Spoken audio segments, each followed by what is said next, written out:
Confiez-nous votre image et laissez-nous la transformer en une identité forte grâce à un accompagnement sur mesure et un suivi personnalisé. De la communication institutionnelle au marketing politique et commercial, Eshima vous apporte des solutions grâce à une parfaite connaissance des outils de l'information et de la communication. Contact 085 113 44 44 085 113 44 44. Eshima Magazine, un nouveau standard d'information. Viva! Parti au pouvoir, viva! Ndenge tolobaka toujours politique comme elle est. Assemblée nationale, député ya Fachi, bango ye! Ndenge ezali wana sikoyo tozo voter motion ya arrestation ya Hippolyte Kana. Mutu oyo akotombola loboko likolo te seke azali afili. Banani bazali pour arrestation ya Hippolyte Kanambe qui sont pour. Ibope Sapifa. Tombola sikoyo loboko Kanaba. Politique comme elle. Tolebate. Nazo bisabino keno mukolo ya lobi ezalaki réunion ya ambassadeur américain ADGM. Lelo okutana na bana. Azali na réunion stratégique. Na Gilbert Kanko. Na numéro 1, il y a ANER, numéro 1, il y a service de renseignement, la République démocratique du Congo. Na chef d'état-major G. Parce que à bientôt bazo décréter état d'urgence par le chef de l'État. Pas de surtout pas da. Il est qui bango du Congo.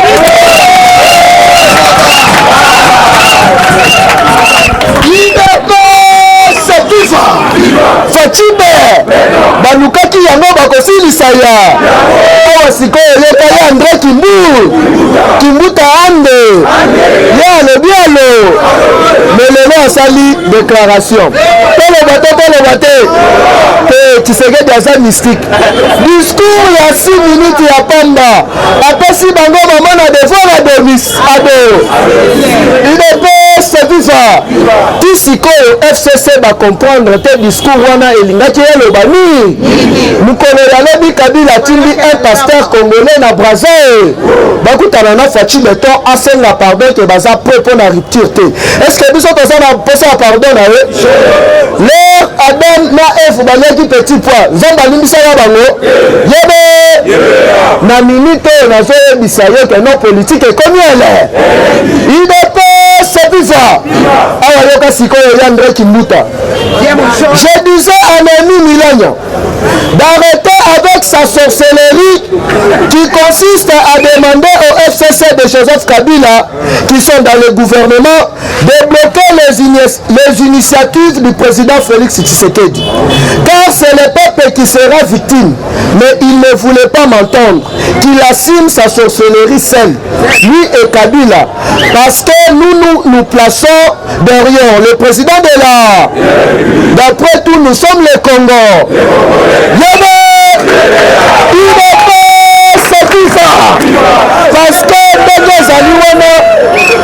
Parce que ndenge ezali wana Fachi ayebisaki bango Fachi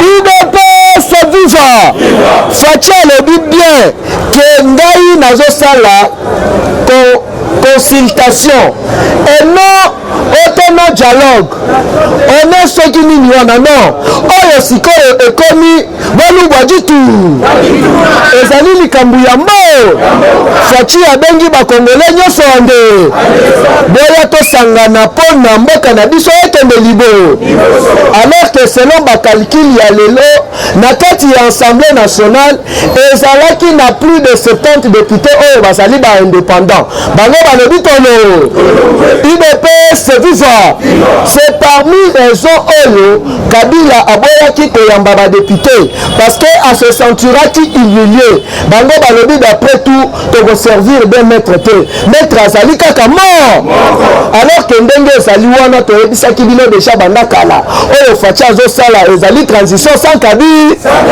yebe baprofesseur na soi-disant baprofesseur na minute oyo babimi bize bakomi ete no bakasa ye nyonso na FCC balo me bato wana boyidi na bango bopie na bango pendant 18 ans mobi na nyango alobi bongo na nini la kaka bato ye adengani basanganaka te basali nini balobi na nini la nya auta buru azali buru UDPS viva soki bakobomana babomana na ba ya biso ni tombola loboko kanga ba UDPS viva parti au pouvoir viva alors que Fatia nomaki déjà informateur sans le savoir informateur yango azalaki nani informateur yango ezalaki Mike Hammer ambassadeur ya États-Unis da oyo akonsultaki bapoids lourd nyonso ya opposition na société si UDPS viva toloba te mais mosusu yo ozali na député se moko na assemblée nationale boni yo ekomi kokende butu epa Faci onga soki olingi komisanga premier ministre na UDPS viva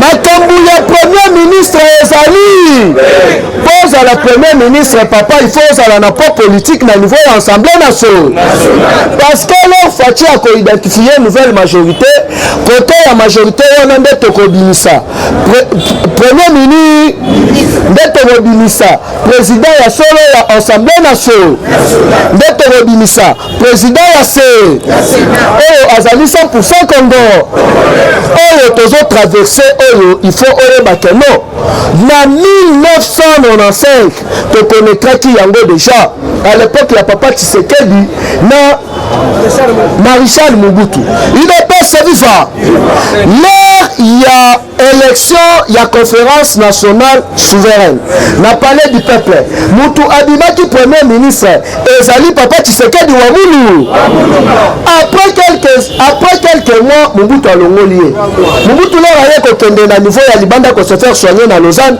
lera azongi azongi si lisusu papa Tshisekedi wa mulu neti premier ministre lera azongi si après un mois papa asalaka déclaration te asalini alobi Mobutu ti anonenga lisusu boye anonenga te mais azongiselinga pouvoir na nga oyo peuple bavotaki nga na conférence nationale sous UDPS viva Mobutu vertige ezwaka ye te esalini alors Mobutu aye lisusu alongoli papa Tshisekedi alobi na kolongwa te parce que peuple moto aponaki nga nde tokomaki na crise ya ba-institution tokomaki na des parlements tokomaki na des procureurs parce que ekomaki bapo papa Tshisekedi na bapo Mobutu.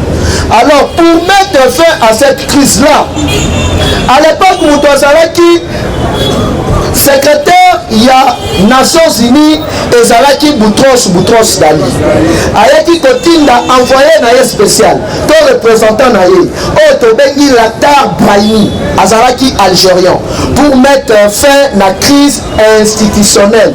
Voilà que makambo nyonso wana ebandaki kolekana na misu ya Félix Antoine Tshisekedi Tshilo yo papa na yo à l'époque azalaki wa papa tikela biso makele ça veut dire que Faci asalaki déjà entraînement ya makambo nyonso oyo bandanda kuna ba awa Faci alobaka consultation ta salini ezali pour a constituer idée ya bato sous médiation ya États-Unis na inyoro yango bomonaki Jean-Marc Chantinier oyo azali représentant ya Union européenne bakendaki kokutana na Moïse Katumbi pour être mutu nyonso azali concerné ya koya ko apporter idée na ye pour dégager nouvelle majorité parlement.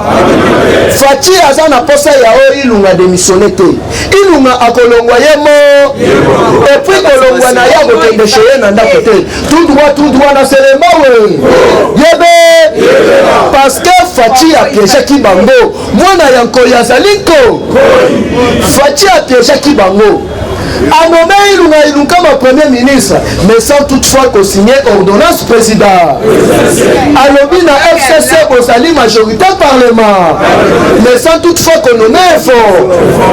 FCC Babina raté la salini. Awanazo et Bisayo ba frontière nyonso Mugama. Atatonga ekobima. Espace aérien na biso nyonso ezali sous contrôle ya États-Unis da. IDP c'est FIFA. Tout le bateau. Tout panza. Politique est combien là? Tombola le Bogo Gangaba. F Bazaï Balobi.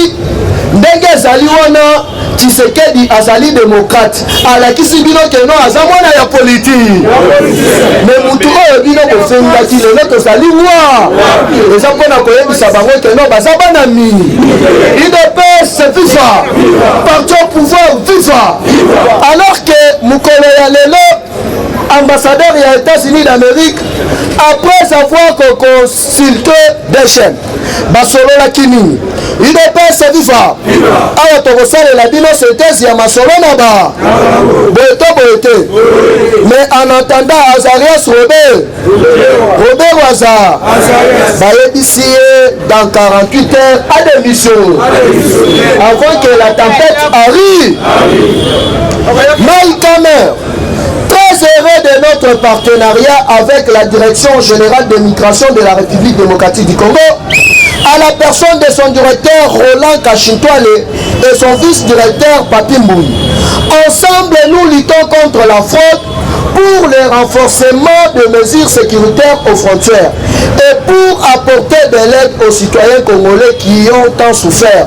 IDPS FIFA et faire échec à tous les criminels de ne pas prendre fuite. Yébe film Bandarate Salimine Tobona le Bogangaba Fatipe Bamataba Kitatoye Bisaki Bango Bakomesa Mwana Yanko Yazaliko na minute oya na consultation oya te etali biso parce que face meza ce qui va yete yeba que non Fati a déclaré Assemblée nationale à Boué gouvernement à Boué mbala moko a nommé ba inspecteur G Nyatama Otole IDPS FIFA Tina 23 Tina 2023 des places tokoya ko organiser ba élection présidentielle mais ba élection na députation nationale IDPS FIFA nanyango a organisé ba élection ezali communauté internationale na ministre ya inter Gilbert Kanko wana na zo combattant aux ans 100 200 na yo postulé ande parce que de majorité wana na ndenge moko ya kosakana okomona ba député moko soya na assemblée nationale biembo bieze IDPS FIFA wana qui sont pour atombola raté à Salini bala moko toke na référendum mandat ya liboso ya Fati 15 ans renouvelé obolelo est-ce que chez bino toyebi chez ba Fati toyebi ya tombola loboko gangaba IDPS FIFA Malidina répondre na presse epenge na oyo tobengi na nilisanga bondoki il faut bakeno batu ya liboso oyo batelemela coalition c'est nous les parlementaires de tolobaki na Fati makambo wana tolingi yango ata mokolo moko Fati alobi a expliqué biso condition oyo toganye élection biso tozali na impérium bango bazali na majorité to coaliser nanu totala ndenge tokotambola soki esimbi te na kozonga vers bi UDPS FIFA alors que Fati atejaki bango FCC baweleli Sénat baweleli ba Assemblée nationale baweleli ba province mais Fati ayebisi bango boye ndenge ezali wana botikelanga mwana na nga c'est mort héritage ya papa na bi oyo tobengi état de droit à marche lelo olenganko Toyole. La Cour de cassation, UDPS vivant. Papa yebisa biso 3 millions ya 500 ekeyiwa. Côté wana na ba Congo nde mwana senya lobata salimini. Na yebisa kibino ke no Tshisekedi azanoko na ngande. Mutoko mega na Tshisekedi akosambuma na zo. Tunga na ba Congo ba député nyonso ya ba Congo sima ya fache. UDPS vivant. Kombola le bangaba. Politique comme elle est.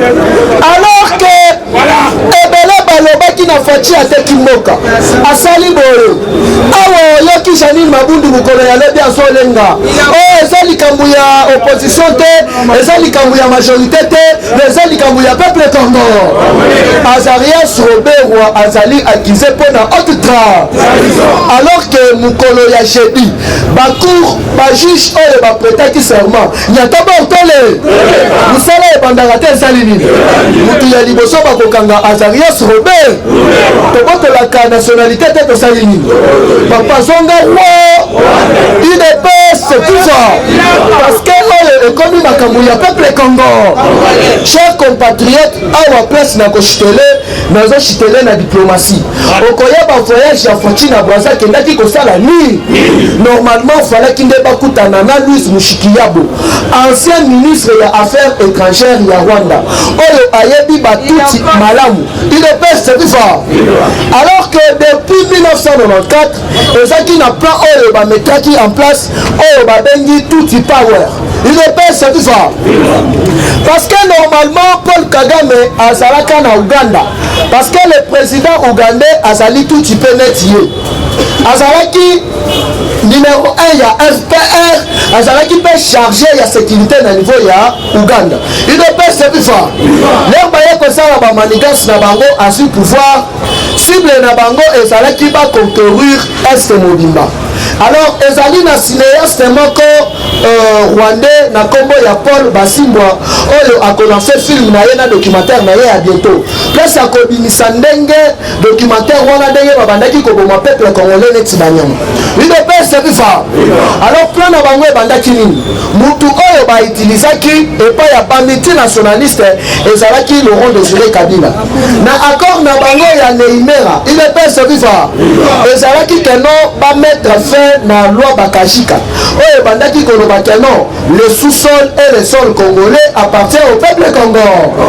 Alors basali plan wana échoué. Alors manœuvre nini bametaki en place manœuvre oyo bametaki en place ezalaki ba infiltrer ba secteur nyonso ya République démocratique du Congo na nzela ya Hippolyte Kana mais en tant que tout petit ya Paul Kagame ba créer ba guerre na est pona kobanda kopiller ba minere na biso awa oko comprendre que non Nzambe ya Fachi azali mala alala kata mukolo moko Louis Mushikiyabo abimisi ba secret nyo ba plan nyo d'ici décembre tribunal international ya ko kanga ba criminel nyonso na Kinshasa okobimela wa alors que j'ai dit oyo ba juge bazobanda musala officier yebe UDPS vivant le ambassadeur américain azokutana na numéro 1 ya renseignement ya République démocratique du Congo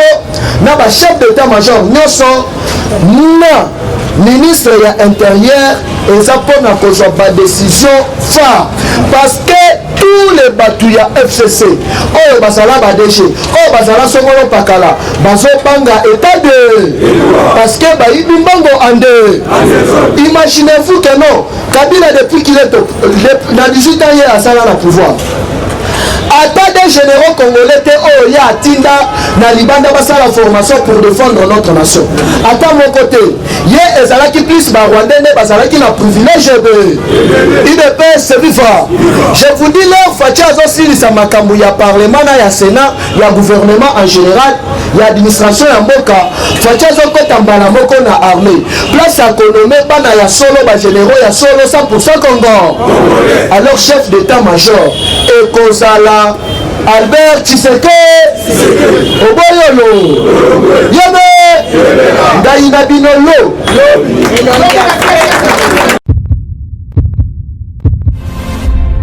Eshima, votre magazine qui bat au rythme de l'actualité. Retrouvez la nouvelle édition. Exclusivité, alors que la RDC sort progressivement la tête de l'eau après la crise sanitaire Covid-19 ayant fragilisé les économies du monde, Eshima Magazine présente à la une de sa 15e édition la ministre de l'économie nationale, Acacia Bandou Bola, présente son bilan depuis sa prise de fonction. Relance économique, Acacia Bandou Bola Mbongo donne des signaux forts. Baisse des prix des produits pétroliers, maîtrise des prix des denrées alimentaires pendant des temps forts, organisation des marchés populaires afin de soulager les paniers de la ménagère en période de Covid-19, une franche collaboration avec les opérateurs économiques et dotation en équipement de son administration, la ministre de l'économie nationale affiche un bilan éclatant de sa première année de gestion de ses très stratégiques portefeuilles. Eshima Magazine revient sur chaque étape de la vie de la Margaret Thatcher congolaise.